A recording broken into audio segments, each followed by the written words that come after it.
Παρακαλώ, ορίστε. Ευχαριστώ, κύριε Πρόεδρε. Ορίστε, δεν σε έβαλε το χρόνο. Δεν ξέρω πραγματικά από τι να ξεκινήσω. Θα ξεκινήσω κι εγώ από μια καταγγελία. Συλλήψεις ατόμων, ανηλίκων, νεολαίων κάτω από την εφημερίδα Αυγή, παρόντες βουλευτές του ΣΥΡΙΖΑ να πιστοποιήσουν το γεγονός.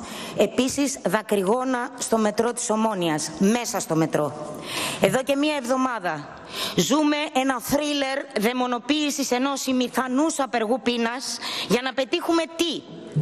Αυτό ακριβώς που είπε ο Υπουργός Ναυτιλίας, δυστυχώς δεν είναι εδώ για να το ακούσει, πριν από λίγο. Το άλοθη για τη δαιμονοποίηση για μια ακόμα φορά της αξιωματικής αντιπολίτευσης, του ΣΥΡΙΖΑ.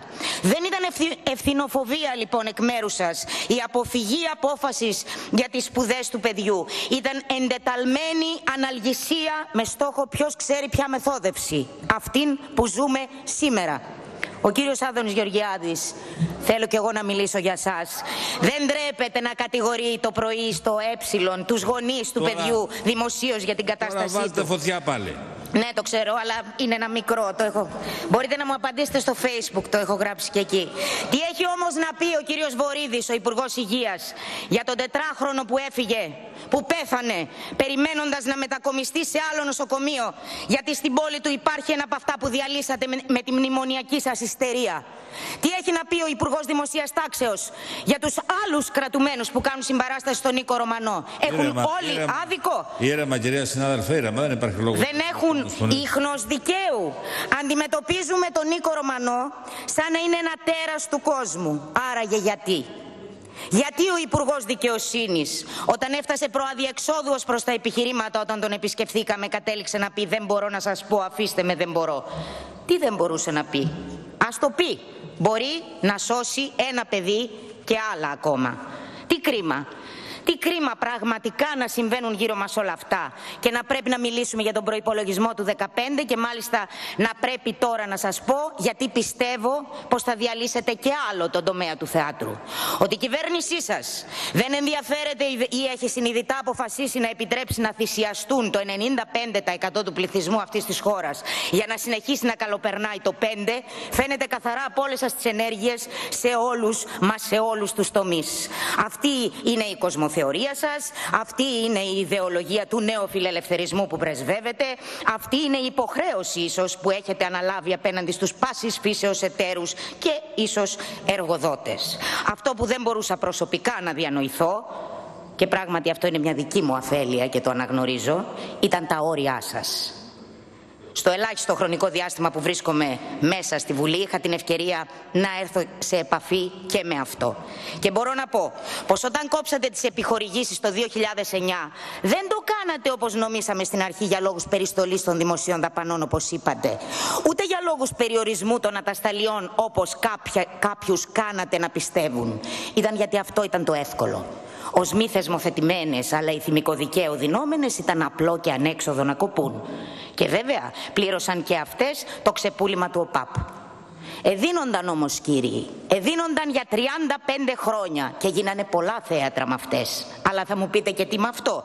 Σαν πως πόσοι από εσάς έχουν επισκεφθεί τα θέατρα που κλείσατε? Πάρα πολύ λίγοι. Ελάχιστοι. Πραγματικά ελάχιστοι.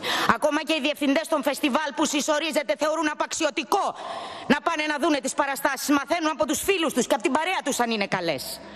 Ακόμα και ο Υπουργός Πολιτισμού, ο κύριος Στασούλας, μίλησε επί τόσα λεπτά και δεν είπε λέξη επί του θέματος. Αναλωνόταν να λέει σοφιστίες για το ψωμί και τριαντάφυλλα που είπε η κυρία Χατζησοφιά και δεν απάντησε τίποτα επί της ουσίας. Ξέρετε άραγε ότι το ψωμί και τριαντάφυλλα δεν ήταν μια κουβέντα που σκέφτηκε η κυρία Χατζησοφιά από μόνη της?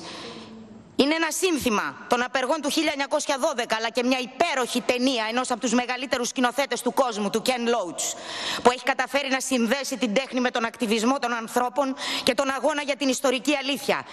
Στην Ευρώπη, δηλαδή στην Ιρλανδία, στην Ισπανία και στη Λατινική Αμερική. Ένα σύμβολο αριστερής διανόησης μοναδικό και αξιοθαύμαστο. Σίγουρα όχι λαϊκιστής και σίγουρα βαθύς εχθρός των απόψεων της κυβέρνησής σας, που το μόνο που σας ενδιαφέρει είναι να τελειώνετε όσο πιο γρήγορα μπορείτε με αυτά που έχετε υποσχεθεί. Και βέβαια εμείς σας ενοχλούμε. Παρακολύουμε τη διαδικασία. τη διαδικασία της εκποίησης και αυτό σας εκνευρίζει και βγαίνετε εκτός ορίων και καγχάζετε αντί να λέτε τι σκοπεύετε να κάνετε.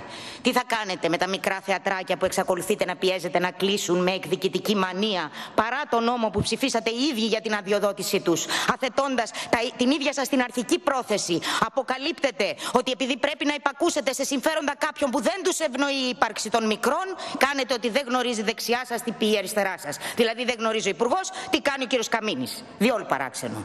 Εδώ δώσατε το παλιό ελληνικό αεροδρόμιο. Δεν θα δώσετε και το Εθνικό Θέατρο. Όλα θα τα δώσετε. Γιατί λοιπόν να σας πιστέψουμε ότι θα δώσετε λύση, ότι θα κρατικοποιήσετε το Θεατρικό Μουσείο, όπως είπε η κυρία Γκερέκου και χαρήκαμε. Εκείνη μπορεί να το θέλει. Το θέλει όμως κανένας άλλος.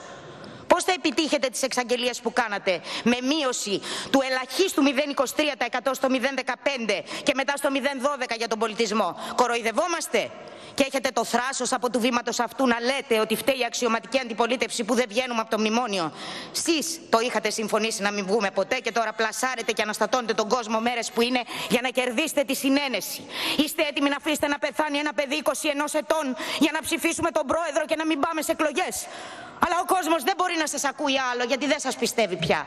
Δεν πιστεύουμε ότι είναι δυνατόν με όποια κόλπα, τερτύπια, στρεψοδικίες, σοφιστίες, λαϊκισμούς, ακόμα και προβοκάτσιες να γυρίσετε πίσω τον ποταμό.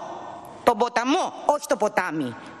Το ρεύμα των εξελίξεων που θα φέρουν την ελπίδα σε ολόκληρο τον Ευρωπαϊκό Νότο. Δεν θα ξεγελάσετε τους εκπροσώπους του λαού να σας δώσουν κι άλλο χρόνο. Γιατί ο κόσμος πια ξέρει πως δεν τα φάγαμε όλοι μαζί. Μόνοι τους τα έφαγαν κάποιοι και χρειάζεται να εξωστρακιστούν. Να εξωστρακιστούν όχι σαν τη σφαίρα στον Αλέξανδρο Γρηγορόπουλο, αλλά σαν τον εξωστρακισμό που προέβλεπε η Δημοκρατία του Περικλέους, που λέτε ότι τη σέβεστε κι εσείς. Ευχαριστώ πολύ.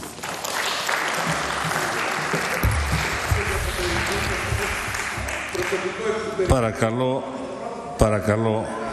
Ένα λεπτό. Κύριοι συνάδελφοι, θα έλεγα το εξής. Να αντικρούουμε ό,τι έχει πει κάποιος, χωρίς όμως την προσωπική αναφορά. Να ντρέπεται, να πάει να κρυφτεί και τέτοια πράγματα, διότι δικαιολογημένα μετά δημιουργεί προσωπικό. Αν λέγατε, κυρία συνάδελφε, ότι κάποιος είπε αυτό το πράγμα, είναι ντροπή. Λοιπόν, παρακαλώ.